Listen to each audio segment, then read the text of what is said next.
ওং নমো ভগবতে বাসুদেবায়। জয় শ্রীকৃষ্ণ। রাধে রাধে। ওং নমঃ শিবায়। নমস্কার দর্শক বন্ধুরা চলছে ফাল্গুন মাস। ফাল্গুন মাসের আগমনে প্রকৃতি যেন নতুন করে প্রাণ ফিরে পায়। চারিদিকে বসন্তের মৃদু হাওয়া, শিমুল পলাশের আগুন রাঙা ফুল আর নতুন জীবনের আহ্বানই বলে দেয় ফাল্গুন মাস এসে গেছে। এই মাস শুধু ঋতু পরিবর্তনের সময় নয়, শাস্ত্রমতে এটি শক্তি পরিবর্তনের সময়। তাই এই মাসে আমাদের খাদ্যাভ্যাস, আচরণ এবং আধ্যাত্মিক জীবনেও বিশেষ পরিবর্তন আনা উচিত। বন্ধুরা, আপনারা হয়তো অনেকেই জানেন না, ফাল্গুন মাসে কিছু কিছু খাবার খাওয়া অত্যন্ত শুভ।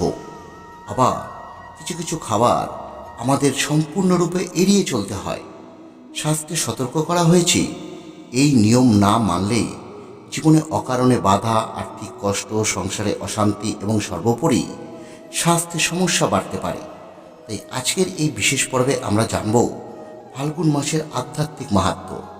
কেন এই মাসকে ভক্তির বসন্ত মাস বলা হয়, কেন এই মাসে এই 3টি সবজি খাওয়া একদমই উচিত নয়, এবং ফাল্গুন মাসের প্রাচীন শক্তিশালী 5টি উপায় যা করলে আপনার জীবনে সুখ, সমৃদ্ধি এবং শান্তি আসবে। ভিডিওটি শেষ পর্যন্ত দেখুন, কারণ শেষের 2টি উপায় আপনারা অনেকেই জানেন না, এবং সেই 2টি উপায় আপনার জীবনে বড় পরিবর্তন আনতে পারে। বন্ধুরা, বাংলা পঞ্জিকার একাদশ মাস হল ফাল্গুন মাস। এটি বসন্ত ঋতুর অন্যতম পবিত্র সময়। শাস্ত্রমতে ফাল্গুনী পূর্ণিমা পূর্ব ফাল্গুনী নক্ষত্রের সঙ্গে যুক্ত হওয়ায় এই মাসের নাম ফাল্গুন মাস। ব্রহ্মবৈতর্ব পুরাণে বলা হয়েছে, এই মাস ভগবান কৃষ্ণ এবং রাধারানীর লীলাময় মাস। এই মাস ভগবান কৃষ্ণ এবং রাধারানীর প্রেম এবং ভক্তির বিশেষ সময়। দোল পূর্ণিমার দিনে ভগবান কৃষ্ণ গোপীদের সঙ্গে এই মাসে রঙের লীলায় মেতে উঠেছিলেন, আর সেই হোলি থেকেই হোলি বা দোলযাত্রার প্রচলন হয়। স্কন্দপুরাণে উল্লেখ রয়েছে যে ফাল্গুন মাসে ভগবান শিব এবং ভগবান বিষ্ণুর উপাসনা করলে অষ্টমের যজ্ঞের সমান ফল লাভ করা যায়। বন্ধুরা, ফাল্গুন মাসের সঙ্গে জড়িয়ে রয়েছে আরও এক গভীর আধ্যাত্মিক কাহিনী। সেটি হলো ভক্ত প্রহ্লাদের গল্প। অসুররাজ হিরণ্যকশিপু কঠোর তপস্যা করে এমন এক বর লাভ করেছিলেন যাতে তাকে সহজে কেউ হত্যা করতে না পারে। সেই শক্তিতে অহংকারী হয়ে তিনি নিজেকেই ভগবান বলে ঘোষণা করেন এবং সবাইকে তাকে পুজো করতে বাধ্য করেন। কিন্তু তার নিজের পুত্র প্রহ্লাদ ছিলেন ভগবান নারায়ণের একনিষ্ঠ ভক্ত। পিতার আদেশ অমান্য করে তিনি সর্বদা ভগবানের নাম জপ করতেন। এতে ক্রুদ্ধ হয়ে হিরণ্যকশিপু বহুবার তাকে হত্যা করবার চেষ্টা করেন, কখনো বিষ প্রয়োগ করে, কখনো পাহাড় থেকে ফেলে দিয়ে, আবার কখনো হাতির পায়ের নিচে ফেলে। কিন্তু প্রতিবারই ভগবানের কৃপায় প্রহ্লাদ রক্ষা পান। শেষ পর্যন্ত হোলিকাকে দিয়ে তাকে আগুনে বসানো হয়। সবাই ভেবেছিলেন এবার হয়তো শেষ, কিন্তু কি হয়েছিল জানেন? হয়েছিল ভক্তির জয়। হোলিকা আগুনে ভস্ম হয়ে যায়, আর প্রহ্লাদ অক্ষত অবস্থায় সে আগুন থেকে বেরিয়ে আসে। এই ঘটনাই আমাদের শেখায়, সত্যিকারের ভক্তি এবং ভগবানের নাম স্মরণ করলে সবচেয়ে বড় বিপদ থেকেও খুব সহজে রক্ষা পাওয়া যায়। বন্ধুরা, এবার আসছি আজকের সবচেয়ে গুরুত্বপূর্ণ অংশে। অনেকেই এই বিষয়টা জানেন না, আবার অনেকে জানলেও খুব একটা গুরুত্ব দেন না। কিন্তু শাস্ত্রে স্পষ্ট বলা হয়েছে, ফাল্গুন মাসে কিছু খাবার ভুল করে খেলেও জীবনের নেগেটিভ শক্তির প্রভাব বাড়তে পারে। তাই মন দিয়ে শুনুন, কারণ এই 3টি সবজি সম্পর্কে সতর্কবার্তা বহু প্রাচীন গ্রন্থে উল্লেখ রয়েছে। প্রথম নিষিদ্ধ সবজি হলো কচু। হ্যাঁ বন্ধুরা, অনেকের প্রিয় এই সবজিটি ফাল্গুন মাসে এড়িয়ে চলতে বলা হয়।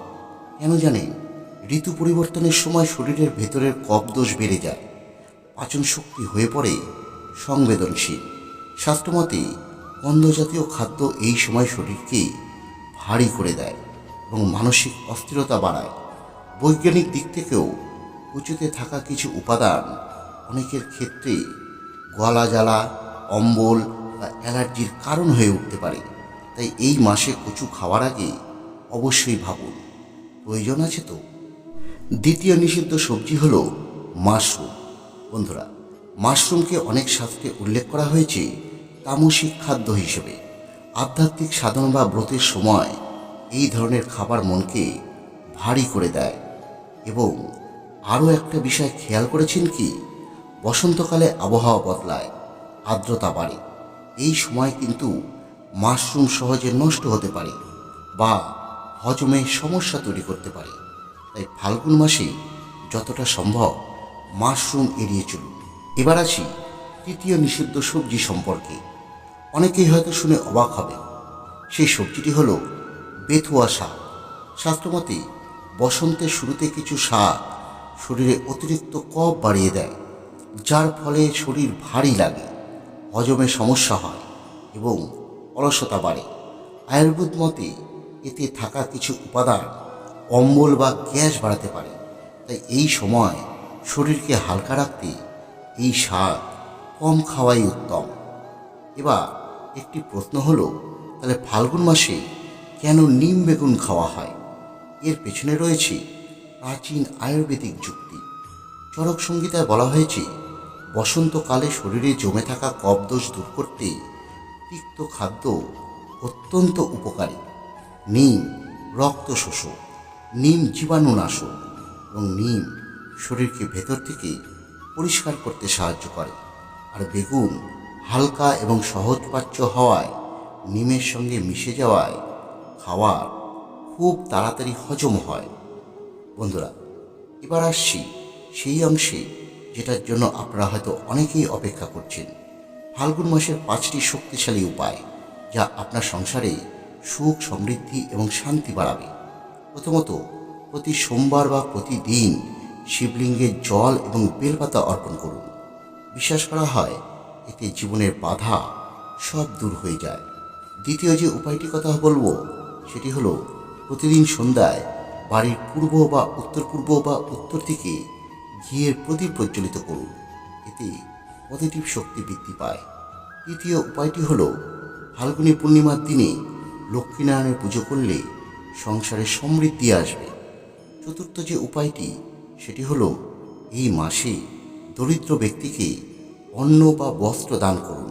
শাস্ত্রে উল্লেখ রয়েছে এই মাসে আপনি যা দান করবেন তার 10 গুণ আপনার কাছে ফেরত আসবে।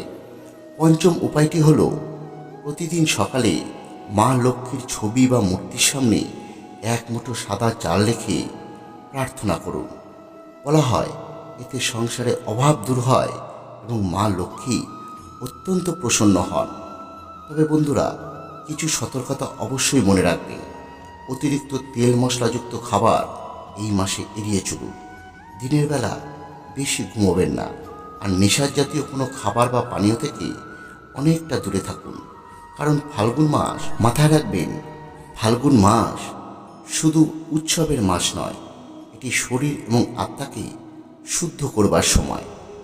বন্ধুরা, ভিডিওটি যদি বিন্দুমাত্র ভালো লেগে থাকে ভিডিওটি অবশ্যই লাইক করুন এবং অন্যদের মধ্যে শেয়ার করুন। আর চ্যানেলটি সাবস্ক্রাইব করে রাখুন এই ধরনের ভিডিও নিয়মিত দেখবার জন্য। ধন্যবাদ। সকলে ভালো থাকবেন।